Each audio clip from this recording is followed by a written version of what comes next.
Now we can see how to do the liquid lens experiment. Are you ready?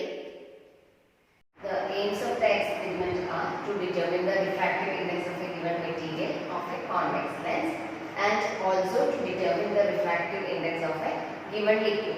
Okay, so here we have to determine the refractive index of the given material of convex lens first, and then we will find the refractive index of any given liquid. Okay, so the apparatus required are the convex lens, plane mirror, the given liquid, then mercury, a pointer and a retort stand. Then principle is to find the refractive index of the material of lens. We can use the equation n is equal to 1 plus r1 r2 divided by f into r1 plus r2. Here r1 and r2 are the radius of curvatures and f is the focal length of convex lens. Also, the refractive index of the liquid can be calculated by using the equation L is equal to 1 plus R1 by F1. Okay, so that by using these equations we can find the refractive index of the given liquid and also of the convex lens. Okay. In this case, we have to calculate the focal length of the convex lens. First of all, we will do the experimental setup for that. So for that, we have a retort stand, and on that bottom portion, we have to keep a plane mirror. Right. As we see here, we can keep the plane mirror in such a way that the reflecting surface is pointing toward the top. Okay. And on the top of this reflecting surface of mirror, we will keep a convex lens. So that convex lens we are using to find the focal length. Right. So that and after that we can see the pointer. That pointer is always placed in horizontal way with the retort stand, and also that should be vertical to the convex lens. Okay, as see in the diagram. And in order to get the focal length of the convex lens, first of all we have to look from the top, and looking through the top of this, we will adjust the position of the retort stand by using the screw. Okay, and we will adjust the position of the needle in order to coincide the needle with its inverted image of the pointer. That means we can see both the needle and the image of the needle. So the image of the needle will be inverted, and that inverted image should coincide with the original needle without parallax. So for getting that, we can adjust the position of the retort stand, that means the needle, and we should make it clearly coinciding, right, without parallax. So if you are getting the coinciding point of the needles, so that will be like this.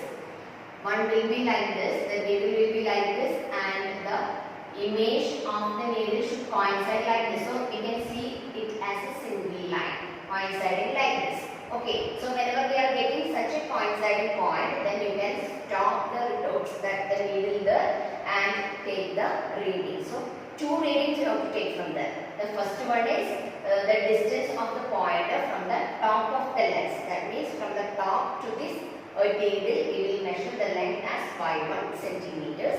And the second one is top of the mirror. That means from the mirror, we have to measure the distance till the needle. So that can be taken as 5 centimeters. So for getting the focal length of convex lens, we have to find the mean of this y1 plus y2 by 2. So that will be the focal length. So the experiment we will repeat for sometimes, and we have to find the mean of that focal length. So that will be the focal length of the convex lens.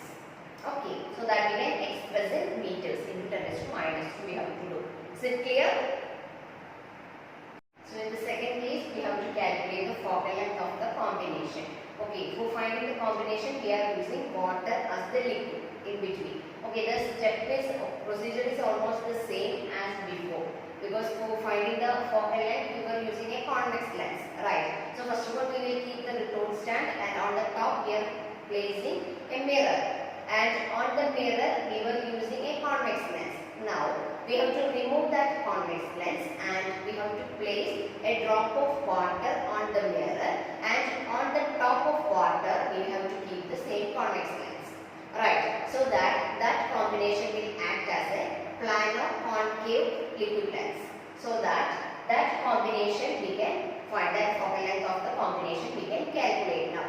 And the procedure is same. First of all, we will adjust the position of the retort stand, that means the pointer, and we have to find the coinciding point between the needle and the inverted image of the needle. So if you are getting the coinciding point, we have to take the readings from the top of the lens and from the top of the mirror as before. So the same thing we will repeat 2-3 times. So here we can see 1, 2, because the same reading we are taking again and again. Okay, in order to avoid the error, and then we will find the mean. Here also the same experiment we will repeat. That means 2 times we will take the readings and we have to write down. And then in the similar way we will repeat it for 2-3 times. Then we will find the combination of the focal length of combination as y1 plus y2 by 2. That much centimeter. So here we are taking it as capital F because that is the combination of that lens, that is a convex lens, right? So find the mean of that can be written as capital F. Okay, then after getting the value of F, we can find the focal length of liquid lens, that is by using this equation F1 is equal to F by F minus F.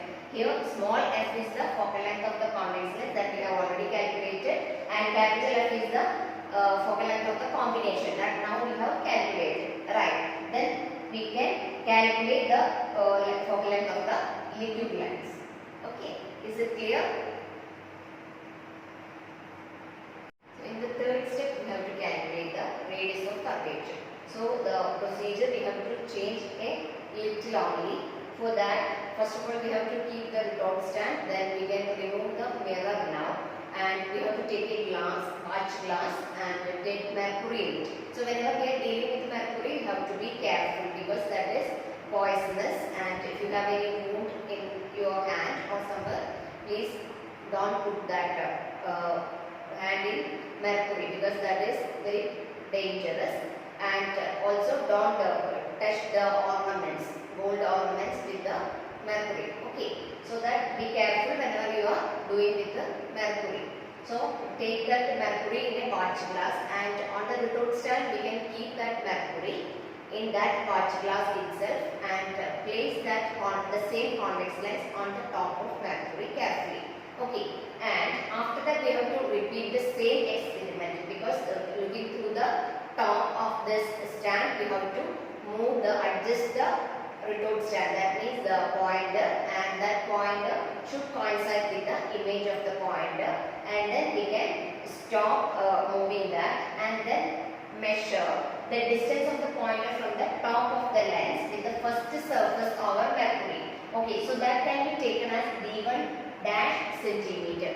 That means first of all we will keep one side of the convex lens, so that we have to measure as the first surface as d1 centimeters. Okay, and after getting that value we have to remove that convex lens from the mercury and carefully keep the other side of the convex lens in it. Okay, just reverse the side, and then from the second surface of the mercury also we have to find the distance. So that can be taken as d2 dash centimeter. Okay, second surface of the mercury, and after that we have to measure the distance of the pointer from the center of the lens for first and second surface. Okay, so that can be taken as d1 that is equal to d1 dash plus t. So that d1 dash we have already calculated, right? So t can be calculated by using y2 minus y1. So this is only a calculation part. So first of all write these two surfaces, that d1 dash and d2 dash. For that we are just keeping the convex lens on the surface of the mercury and finding the coinciding point, and from the top we are measuring d1 dash, and then we have to keep the other side of the convex lens in the same mercury and then get the coinciding point. Then we will measure d2 dash. After that we have to find the distance of the pointer from the center of the lens. For that we have to find t. T is calculated by using y2 minus y1 by 2. So that y2 and y1 we have already calculated. Okay, the second case. So that we can find the value of t, and by using that value we are finding d1 and d2. So d1 will be d1 dash plus t and d2 will be d2 dash plus t. Clear? After getting d1 and d2, now we can find the radius of curvature, that using the equations, R1 is equal to f d1 by f minus d1 and R2 is equal to f d2 by f minus d2.